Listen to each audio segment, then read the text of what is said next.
నమస్తే, welcome to filmy beat. నేను మీ Anusha. Pushpa cinema మరొకసారి రీలోడెడ్ వెర్షన్తో థియేటర్స్లో అయితే దూసుకుపోవడం మనం చూస్తున్నాం.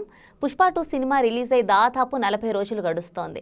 అయితే సంక్రాంతికి చిన్న బ్రేక్ ఇచ్చి మరోసారి 20 మినిట్స్ నిడివి యాడ్ చేసి థియేటర్స్కు వదిలడం జరిగింది. అయితే ఇది ఒక పక్కా ప్లాన్ ప్రకారం చేసినట్టే తెలుస్తోంది. ఏదైతే దంగల్ రికార్డ్స్ ఉన్నాయో, ఇప్పుడు ఇండియన్ మూవీస్లో టాప్ లిస్ట్లో దంగల్ రికార్డు ఉంది. 2000 కోట్ల రూపాయలు ప్లస్ వసూళ్లను దంగల్ మూవీ రాబట్టిన నేపథ్యంలో పుష్ప 2 1800 ప్లస్ వరకు వచ్చి ఆగిపోవడంతో ఇంకా మిగిలిన కలెక్షన్స్ను కూడా కవర్ చేసి దంగల్ని కిందకి దింపి పుష్ప పైకి ఎగబాకే క్రమంలో మేకర్స్ ఈ ప్లాన్ చేసినట్లు తెలుస్తోంది. మరి ఇది ఎంతవరకు సక్సెస్ అవుతుందో చూడాలి.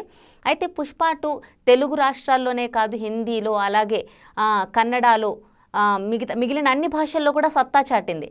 అయితే పుష్ప 2 ఎక్కడ సత్తా చాటుతుంది అని చెప్పి మేకర్స్ అనుకున్నారో అక్కడ అయితే చతికిల పడిందని చెప్పాలి.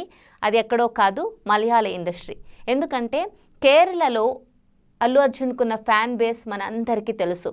మనం ఇక్కడ ఐకాన్ స్టార్ అంటాం, కానీ అక్కడ పూర్తిగా అల్లు అర్జున్ దత్తపుత్రుడు అని అంటూ ఉంటారు. ఎందుకంటే కేరళలో అంత ఫ్యాన్ బేస్ ఉందన్నమాట. ఈ నేపథ్యంలోనే అల్లు అర్జున్ కేరళలో ప్రమోషన్స్ ప్రత్యేకంగా పెట్టించుకున్న పరిస్థితి. అంత ఎక్స్పెక్టేషన్స్ కేరళలో పెట్టుకున్నారు. అయితే పుష్ప 1కి వచ్చినంత బజ్ కూడా పుష్ప 2కి రాలేదు. నిజానికి మనకి తెలుగు రాష్ట్రాల్లో చూసుకుంటే పుష్ప 1కి అంత బజ్ రాలేదు పుష్ప 2కి వచ్చిన రేంజ్లో. కానీ కేరళలో పూర్తిగా రివర్స్ జరిగింది. పుష్ప 1 మంచి టాక్ తెచ్చుకుంది, కానీ పుష్ప 2 అనేది పూర్తిగా చతికిల పడింది. పెట్టిన పెట్టుబడికి సగం వసూళ్లు కూడా రాలేదు అంటే మనం ఆలోచించుకోవచ్చు ఏ రేంజ్లో అది ఫ్లాప్ అయిందో. అయితే ఎందుకు ఇలా జరిగింది అంటే అనేక రకాల కారణాలు వినిపిస్తున్నాయి. అయితే పుష్ప 1 అంత పెద్ద హిట్ అయి పుష్ప 2 ఎందుకు చతికిల పడిందంటే పుష్ప 1లో మనకి తెలుసు మలయాళ స్టార్ ఎవరైతే ఉన్నారో ఫహద్ ఫాజిల్, బన్వర్ సింగ్ షెకావత్ మనకి సినిమాలో విలన్ రోల్లో కనిపిస్తారు. పుష్ప 1లో ఆయన సినిమా ఎండ్లో ఎంట్రీ ఇస్తారు. అండ్ పుష్ప 2 మనకి అప్పటికే టైటిల్ కార్డ్ పడిపోవడం, పుష్ప 2 వస్తుంది టు బీ కంటిన్యూడ్ అని మనకి చూపించడం. సో బన్వర్ సింగ్ షెకావత్ క్యారెక్టర్ అంతా పుష్ప 2లో ఉంటుందని చెప్పి ఒక న్యూస్ అయితే అప్పుడు వైరల్ అయింది.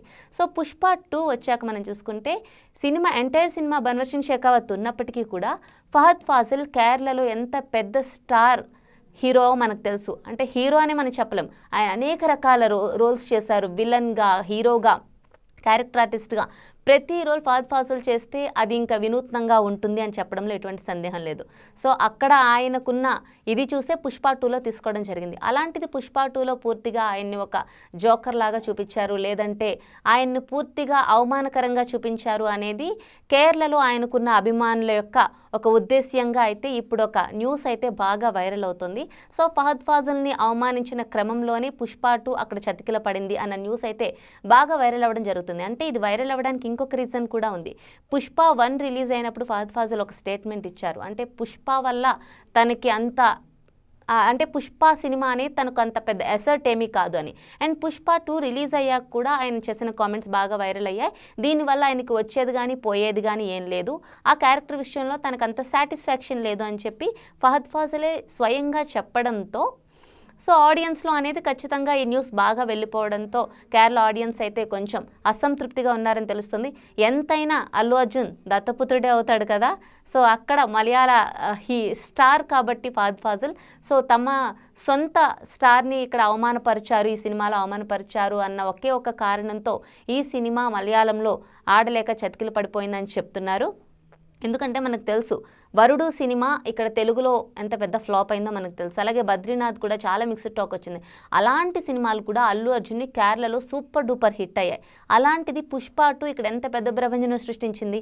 అలాంటిది ఎందుకు కేరళలో చతికిల పడింది అంటే ఈ ఒక్క రీజనే, ఫహద్ ఫాజిల్ బన్వర్ సింగ్ షెకావత్ క్యారెక్టర్లో లేకపోయి ఉంటే, ఆ క్యారెక్టర్లో ఇంకెవరైనా ఉండుంటే ఖచ్చితంగా ఈ సినిమా కేరళలో కూడా సూపర్ హిట్ అయ్యేది అనేది కొంతమంది చెప్తున్న మాట.